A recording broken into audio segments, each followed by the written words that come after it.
حقیقت یہ ہے کہ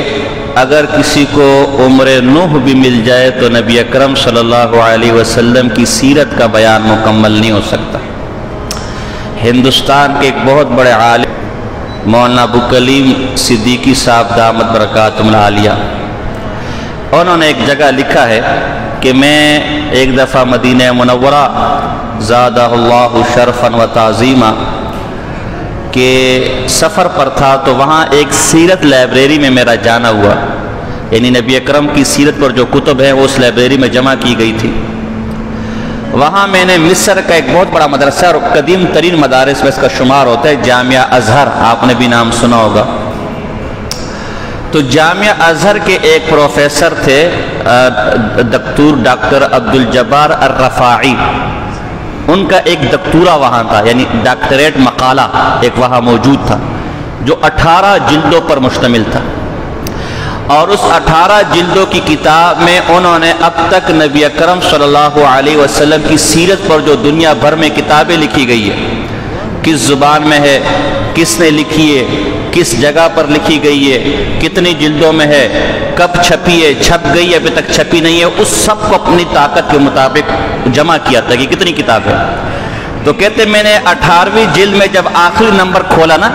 1 2 3 4 5 نومیریکل الفا بائی 1 2 3 4 5 نومیریکل کی ترتیب سے کہ 1 نمبر پر یہ کتاب ہے، 2 نمبر پر یہ کتاب ہے، 3 نمبر پر یہ، 4 نمبر پر یہ، تو جب میں نے آخری کتاب کا نمبر شمار نکالا تو کتابوں کی تعداد 29,774 بنتی تھی۔ نبی اکرم صلی اللہ علیہ وسلم کی سیرت پر اب تک 29,774 کتابیں، وہ بھی ان کی معلومات کے مطابق، اس لیے کہ پوری دنیا کا احاطہ تو کوئی نہیں کر سکتا نا۔ 29,774 کتابیں لکھی گئی تھی، جن میں سے ایک کتاب 55 جلدوں پر بھی ہے،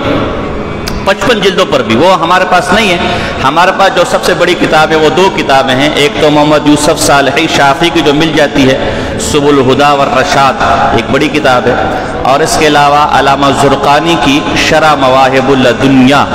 جو علامہ قسط اللانی کی جو کتاب ہے المواہب اللدنیا بمنح المحمدیہ، سردی کتاب عربی میں اس کی شرح ہے، یہ اس وقت بڑی کتاب ہے۔ لکھے کہ صرف نبی اکرم صلی اللہ علیہ وسلم کے نالین شریفین، آپ کے جوتے مبارک،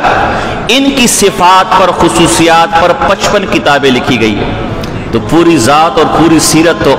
شمار میں نہیں ہے، تو اس لیے حضور کی سیرت اور کمالات، آپ کے خصائص، آپ کے عادات، وہ تو ظاہر ہے ہماری طاقت سے باہر ہے، لیکن جتنا اللہ توفیق دے گا ہم اس کے مطابق اس کو وقتاً فوقتاً ذکر کرتے رہیں گے، تاکہ ایک ہمیں ذوق و شوق ہو، اور جو نبی کی تعلیمات ہے اس پر عمل کرنے کا داعیہ دل میں پیدا ہو۔